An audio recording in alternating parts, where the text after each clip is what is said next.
Okay, so this video I have labeled as colored pencil fruit. We can go ahead and call this number one because I feel like I'll probably do some of the other examples of the fruit pictures that I have. So I have my image here. I'm going to do the tomato, the apple, and the pear. There are plenty of other images that you can choose from, but this is just the first one. And so then if you have picked up your colored paper from the front office, there's like 4 or 5 sheets of different colored paper. In this demo, I kind of chose like a dark brown one to do. Let's say you have pink or red paper in your little packet that I gave you, I would not choose that. Especially if your fruit that you choose, the image that you choose is red, I would not put a red drawing on a red or pink paper because you won't really be able to see that red. It won't contrast enough.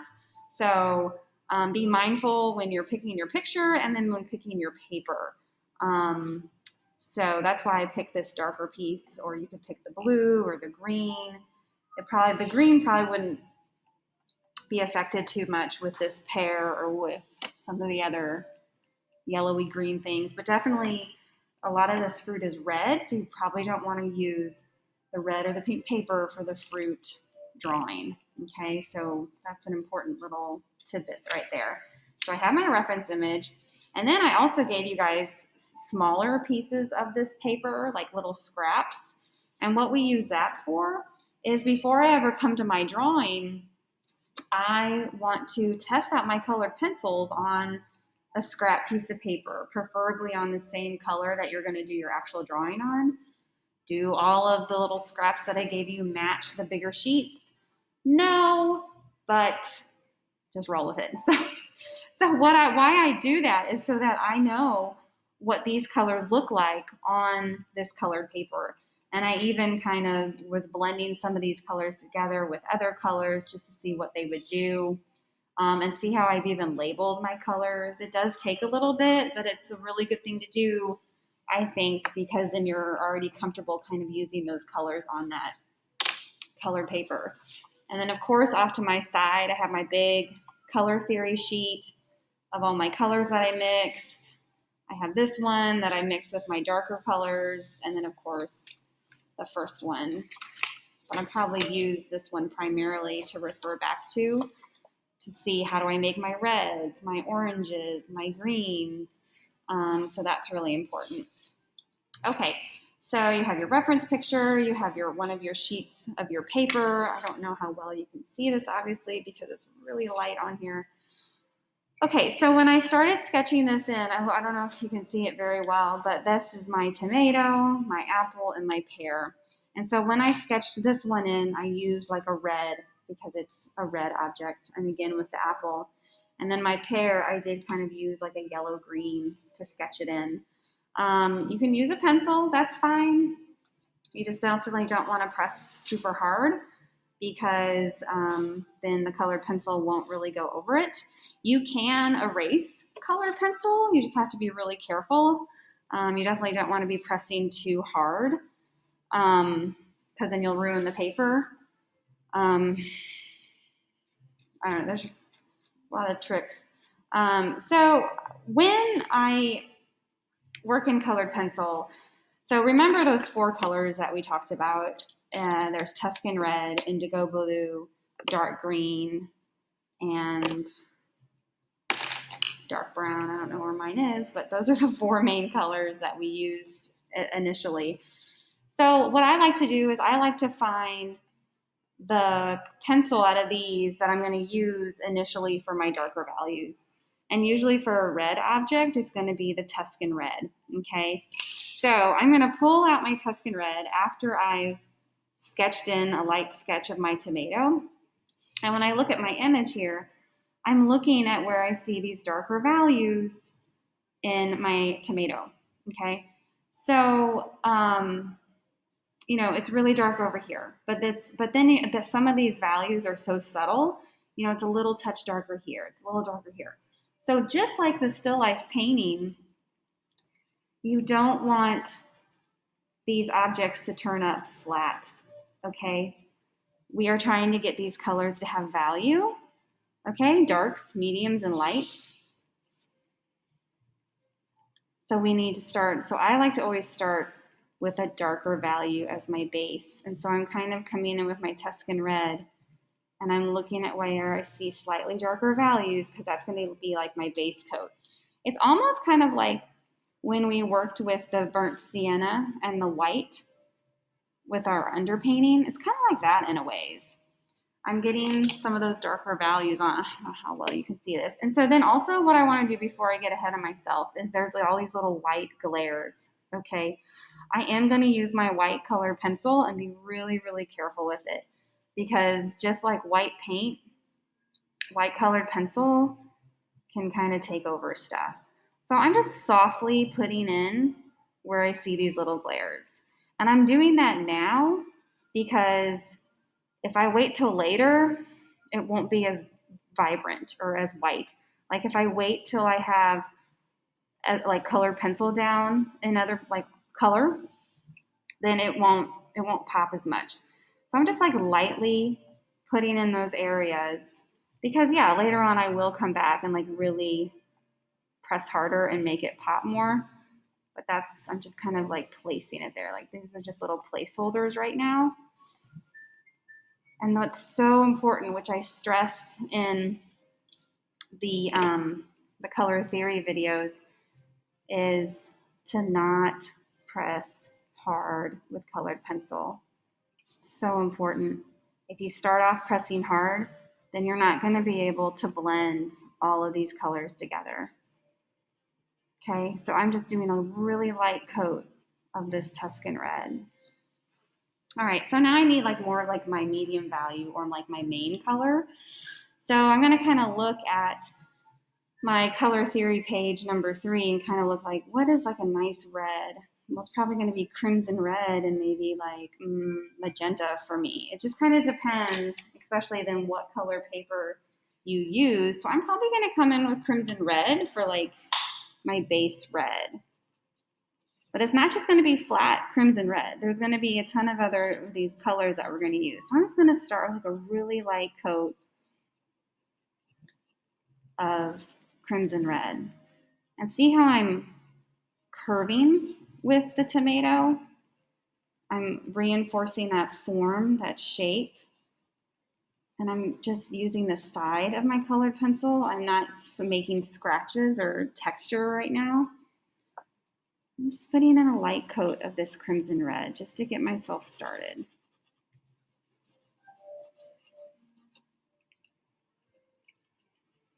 See, I'm curving it this way with the tomato.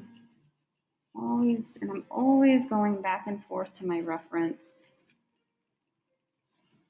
Just a nice little coat to get it started. Now I feel like I want to bring in a little bit more magenta. And also what I like to do to the side is have that little scrap of paper to kind of play around with my colors constantly. Like, well, what are these two colors going to look like when I do mix them on this colored paper? They're going to look like that. And if that's okay, then I'm going to move forward.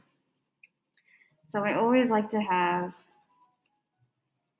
my scrap paper off to the side to help me out. So now I'm going to kind of put in my magenta where I see more of a red. And then also my tomato, I see more of like an orange up here or a yellowy orange. So then I'm going to have to bring that color in. Just like when I paint, I have like 10 colored pencils in my hands at all times. I'm going back and forth between my lighter colors and my darker colors. Like I move around when I do this. Or maybe I sometimes get bored. I'm like, okay, well, now I want to work with another color. So I'm going to see where is that yellowy orange. I'm kind of laying it on there. But then I'll probably have to come back and overlay a little bit of that crimson red on top of it. So when you're working on this paper, you're going to see there's like this texture that's showing up. These little circles or little holes. And some people can't stand that. And they are like, oh, I can't stand seeing that. I want to get rid of it. I want to press hard. I personally I'm okay with those holes, and I'm okay with seeing the color of the paper through my drawing. Um, I kind of like that. A lot of people don't, or a lot of students don't. So then they get to the point where they're pressing really hard to get rid of that. I'm not saying that's wrong, but I'm saying if you do the pressing too soon, then you've kind of put yourself in a hole that you can't get out of with blending of the colors. So what I'm trying to say here is not to press hard because once you do, you kind of ended your whole blending thing, if that made sense at all. But and so now what I'm thinking is I am pushing that red a little bit more, and now I want a little bit more of this Tuscan red to pop out down here at the bottom. So I'm going to come back and apply a little bit more pressure. Now, how am I going to get that Tuscan red even darker? Am I going to mix indigo blue with that? Am I going to mix raw umber, dark umber? So what am I going to do? I'm going to come over here to my paper, and I'm going to test that out. You know, I need that to get a little bit darker, so I'm going to test that out. What do I like better? Tuscan red with indigo blue. Of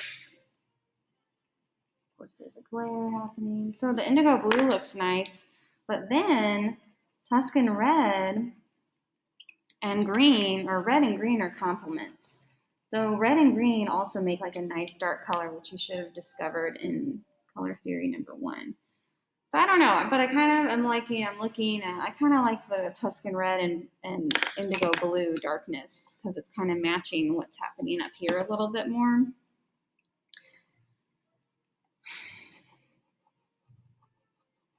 So I'm going to lightly put in that indigo blue. I don't want to go crazy with it.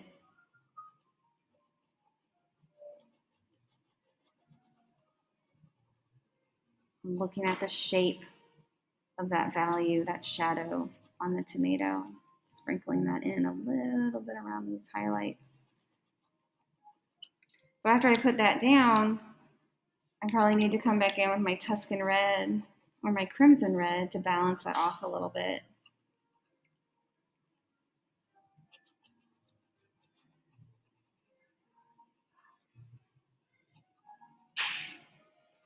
I hope you guys can see this. I'm going to go to Publix tomorrow, so that's I didn't see it. No, I don't know how to do that. We'll get together at some point. Hi, Danny. Hi. It really can. And then I'm going to bring in this yellowy cream. See, now I'm working in the middle here in that center area, and I put those 2 dark colors in there.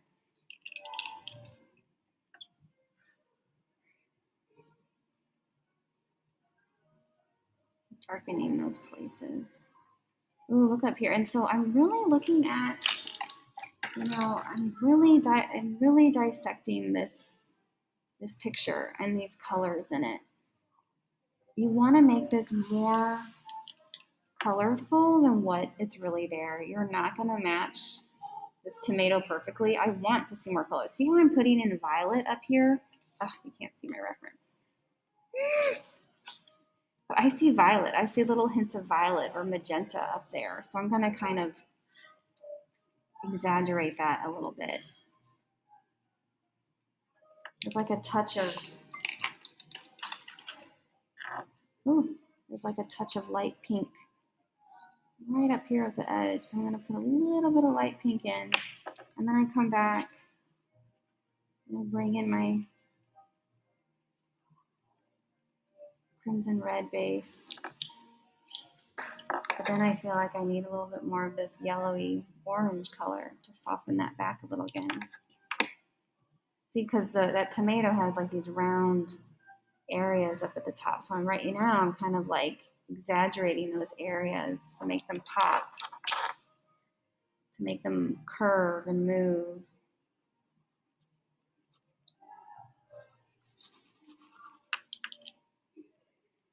See how I have like 10 pencils in my hand?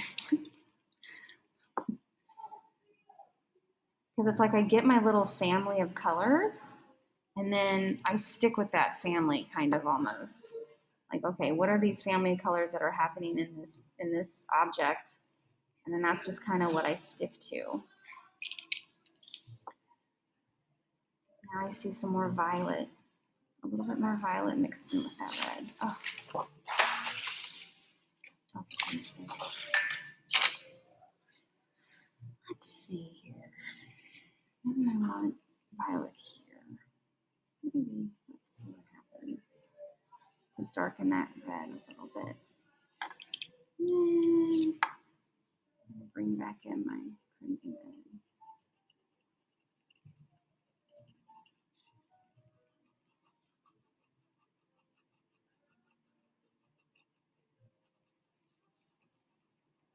Trying to get them to blend together.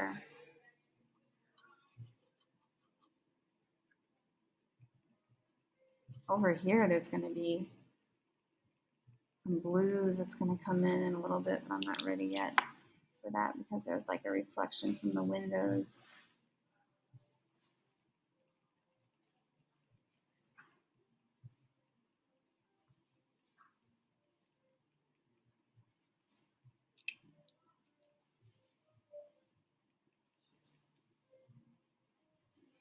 A little bit of pink.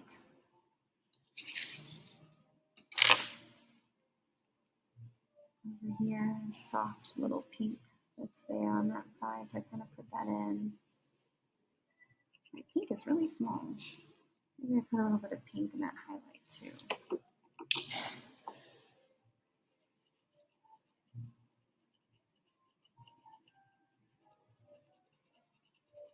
So I'm trying to work pretty fast here. I'm trying to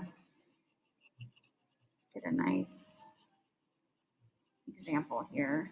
I would not normally work this fast, but I'm trying to make this video not too long, but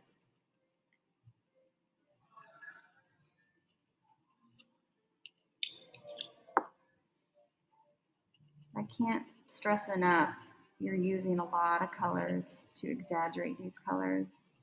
You don't want your objects to look flat. You need them to have value, dark values, light values with all these different colors. You know, if you would rather practice on some of those sheets of paper, like practice one before you go to like your final one, fine, do that.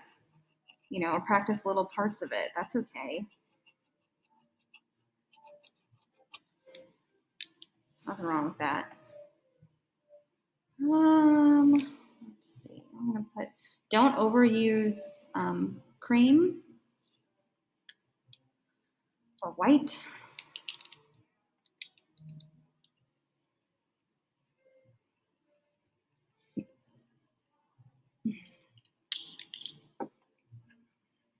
So now I'm trying to get it more pronounced up here. Those little bumps.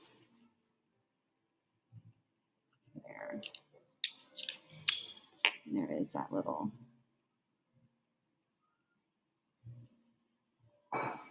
thing that I can't forget. There's one right there.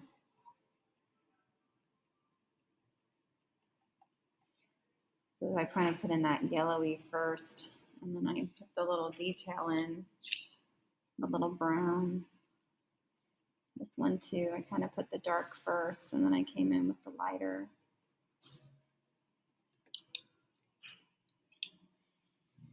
Maybe I can reinforce it a little bit. Like there's this tiny little light around it. It's like the cream that I'm using. Cream can also highlight, just depends.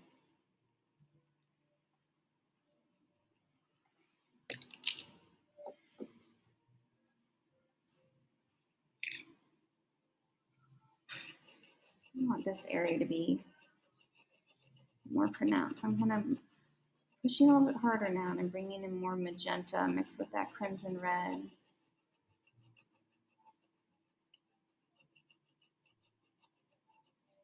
Now I need to bring more crimson red on top of that. I feel like I need to mix it more in with this dark value down here to get them to blend more.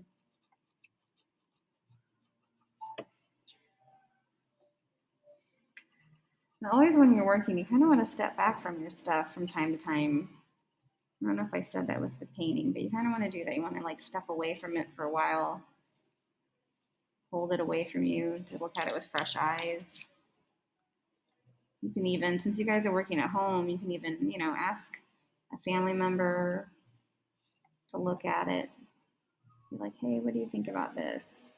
With your reference. Sometimes family members don't give the best advice, but you never know. Maybe they'll see something that you don't see or make you think about something that you don't see. I feel like I need to bring more of this up to reinforce that value.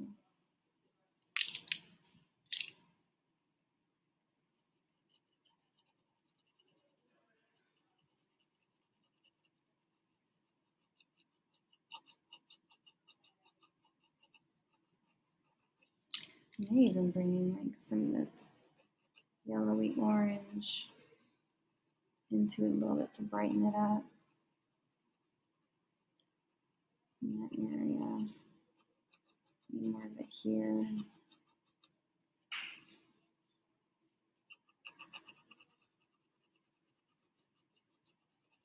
So see how it's not a flat red tomato?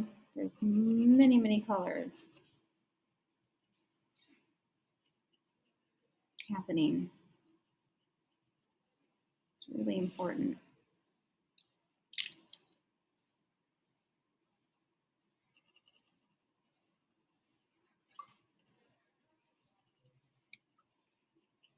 Right now I think I'm ready to make my whites pop out even more.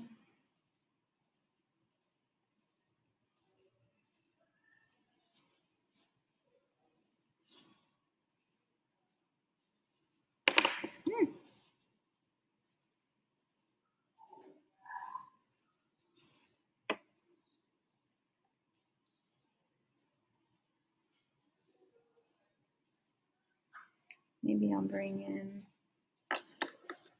some blue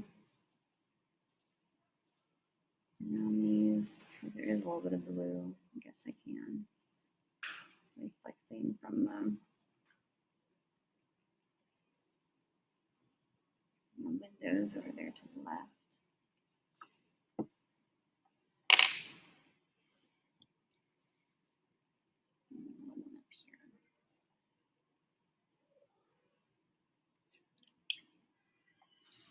Okay, I'm going to move on to the apple. I'm not saying the tomato is done, but we're going to move on to the apple. So again, my base dark value is going to be probably the Tuscan red, because my apple is more of a reddish yellow. So again, and I've already sketched in that shadow, so I'm probably going to start there because there's a shadow on it from that pear. So again, I'm going to look at where I see darker values. Darker over here. And so again, I'm just putting in that light coat of Tuscan red. Maybe you can barely even see it. And what I'm doing is I'm kind of putting it where I see mainly red on my apple too. Because I know that I'll come back with a nice red to make it pop out. It'll be okay. I'm not even worried about the shadows on the table right now. I'm just worried about my objects. It's really dark inside there where the core or where the stem would have been. See how I'm like curving with the apple.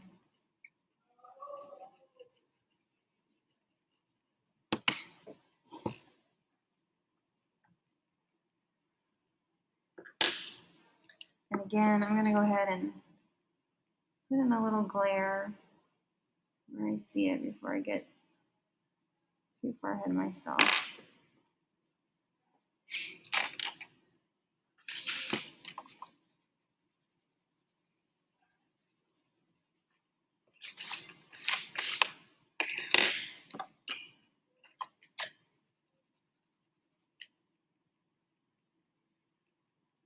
You might want to use a little bit of poppy red.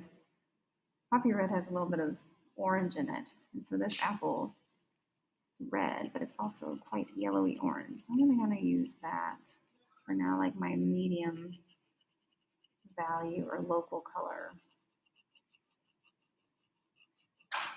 I'm always going with shape of this circle.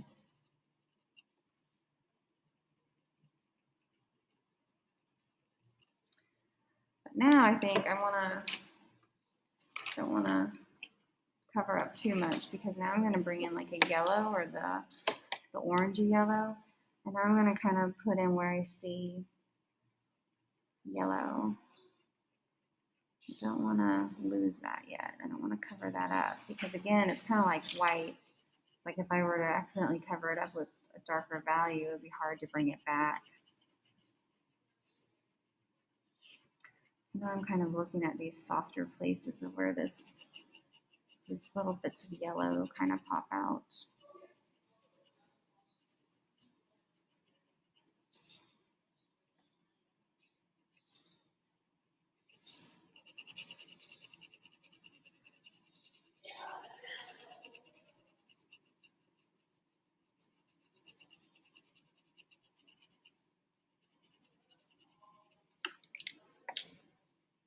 Maybe I'll come in with this yellow that I was using previously, yellow orange, mixing that in.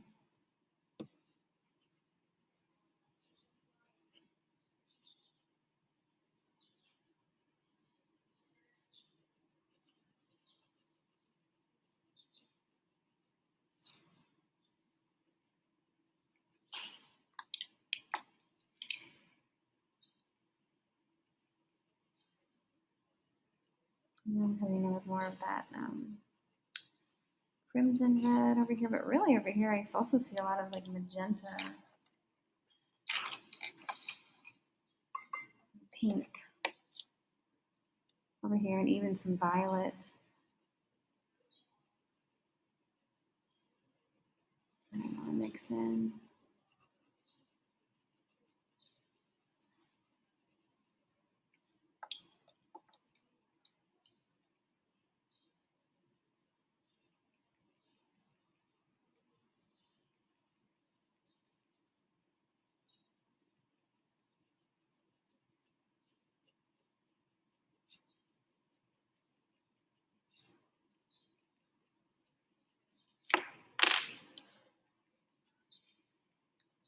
I like to go back and forth, and now I felt like I needed to make this area a little darker.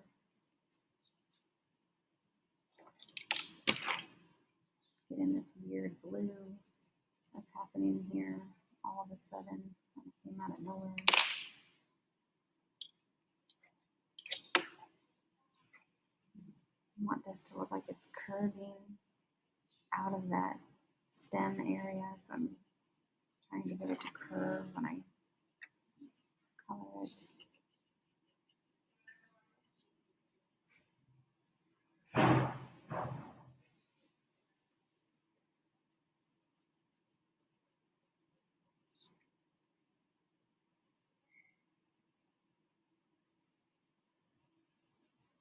Curving in,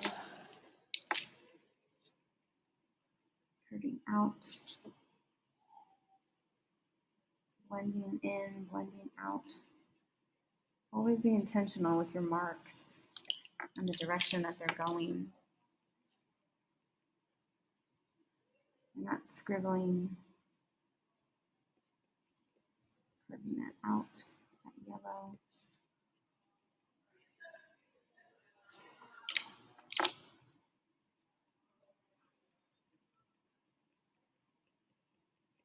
A little bit of cream there, kind of lines. A little bit of violet around that highlight that I see.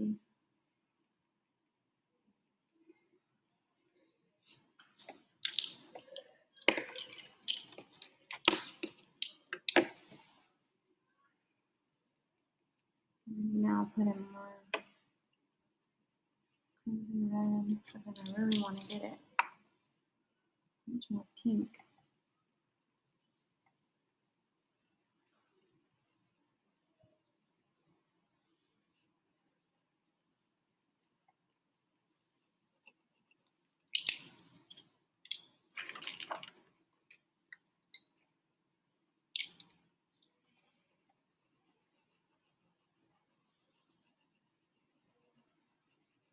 Bringing in more orange. Really, I might use even brown to get that a little bit darker down there.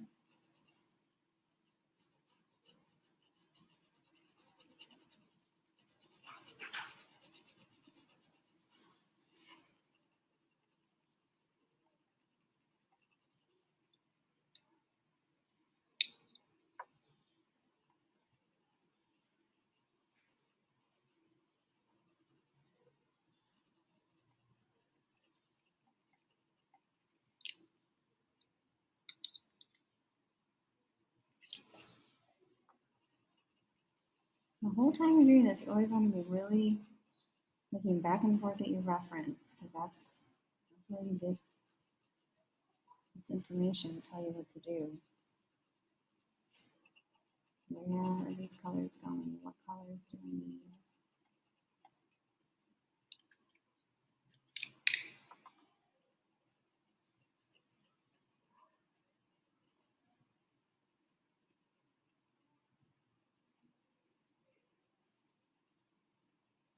So I start with like my darker colors, but then I move to that main medium, and then I move lighter, but then you know, I'm going back and forth, mixing.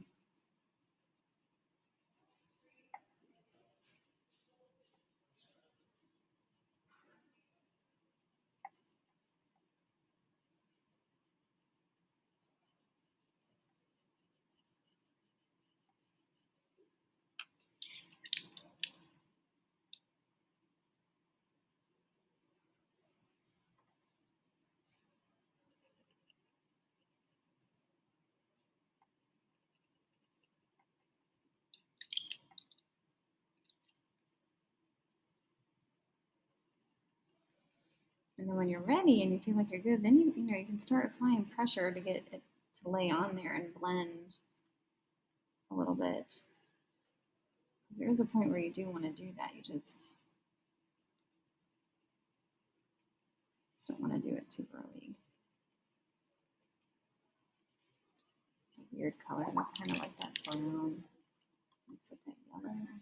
That shadow down there is kind of strange.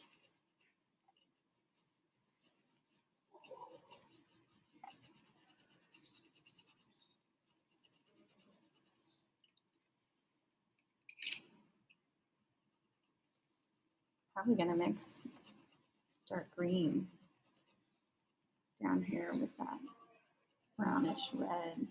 There's like green coming from the pear. That's why I kind of put that in.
Lighter. And I want to paint a lighter pink on that side.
me go ahead and stop. I'll probably make another video for the pear and another piece of